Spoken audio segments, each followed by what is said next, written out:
नमस्कार दोस्तों। चौथे टी20 मुकाबले में न्यूजीलैंड के खिलाफ भारतीय टीम को मिली करारी हार के बाद हेड कोच गौतम गंभीर ने गुस्से में आकर पांचवें टी20 मुकाबले के लिए टीम इंडिया की प्लेइंग 11 पूरी तरीके से बदल कर रख दी है। जी हां दोस्तों, आपको बता दें कि भारतीय टीम 5 मैचों की टी20 सीरीज जीत चुकी है। इसलिए हेड कोच गौतम गंभीर ने पांचवें टी20 मुकाबले के लिए भारतीय टीम की प्लेइंग 11 में एक नहीं बल्कि दो बड़े बदलाव कर दिए हैं। और दोस्तों, बेंच पर बैठे उन सभी खिलाड़ियों को मौका दिया है जो अभी तक एक भी मुकाबला नहीं खेल पाए थे। जी हां दोस्तों, आपको बता दें कि पांचवें टी20 मुकाबले में भी न्यूजीलैंड को बुरी तरीके से हराकर 4-1 से सीरीज अपने नाम करने के लिए हेड कोच गौतम गंभीर ने गुस्से में आकर उन सभी खिलाड़ियों को बाहर कर दिया है, जिसका प्रदर्शन चौथे टी20 मुकाबले में खराब रहा था। इसलिए दोस्तों, अब हेड कोच गौतम गंभीर ने पांचवें टी20 मुकाबले के लिए भारतीय टीम की प्लेइंग 11 में एक नहीं बल्कि दो बड़े बदलाव कर दिए हैं। और अब पांचवें टी20 मुकाबले को जीतने के लिए भारतीय टीम की एक नई प्लेइंग 11 के साथ उतरने वाली है। तो दोस्तों, आखिर चौथे टी20 मुकाबले में मिली करारी हार के बाद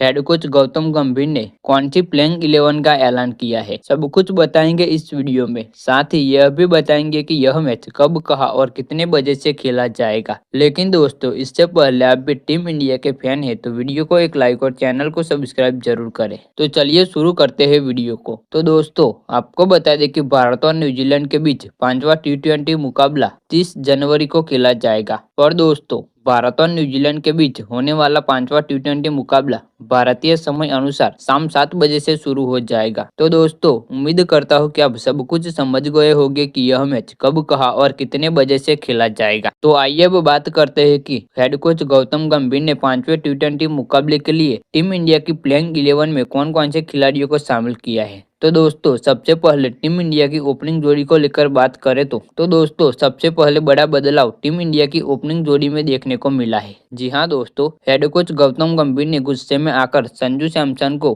पांचवें टी20 मुकाबले से बाहर कर दिया है। और अब संजू सैमसन की जगह ईशान किशन को प्लेइंग 11 में शामिल किया है। और अब न्यूजीलैंड के खिलाफ होने वाले पांचवें टी20 मुकाबले में ईशान किशन और अभिषेक शर्मा ओपनिंग करते हुए दिखाई देने वाले हैं। तो वही नंबर 3 पर भी एक बड़ा बदलाव देखने को मिला है। जी हाँ दोस्तों, आपको बता दें कि अब नंबर 3 श्रेयस अय्यर को खेलने का मौका दिया है। जी हाँ दोस्तों, आपको बता दें कि पहले श्रेयस अय्यर पूरी तरीके से प्लेइंग 11 में शामिल नहीं थे, परंतु अब श्रेयस अय्यर को पांचवें टी20 मुकाबले के लिए टीम इंडिया की प्लेइंग 11 में शामिल कर लिया है। तो वही नंबर 4 पर कप्तान सूर्य कुमार यादव खेलते हुए दिखाई देने वाले। तो वही नंबर 5 पर एक और बड़ा बदलाव देखने को मिला है। जी हाँ दोस्तों, आपको बता दें कि नंबर 5 पर रिंकू सिंह खेलते हुए दिखाई देने वाले हैं। तो वही नंबर 6 पर हार्दिक पांड्या, नंबर 7 पर शिवम दुबे और नंबर 8 पर हर्षित राणा खेलते हुए दिखाई देने वाले हैं। तो वही नंबर 9 पर कुलदीप यादव और नंबर 10 पर जसप्रीत बुमराह, तो वही नंबर 11 पर अर्शदीप सिंह खेलते हुए दिखाई देने वाले हैं। तो दोस्तों, ये है न्यूजीलैंड के खिलाफ होने वाले पांचवें टी20 मुकाबले के लिए टीम इंडिया की घातक प्लेइंग 11। तो दोस्तों, आपका क्या मानना है कि टीम इंडिया की प्लेइंग 11 में कौन से खिलाड़ी को मौका मिलना चाहिए था? अपनी राय हमें नीचे कमेंट बॉक्स में जरूर दीजिए। और साथ ही क्रिकेट के जुड़ी ऐसे ही वीडियो देखने के लिए हमारे चैनल को सब्सक्राइब जरूर करें।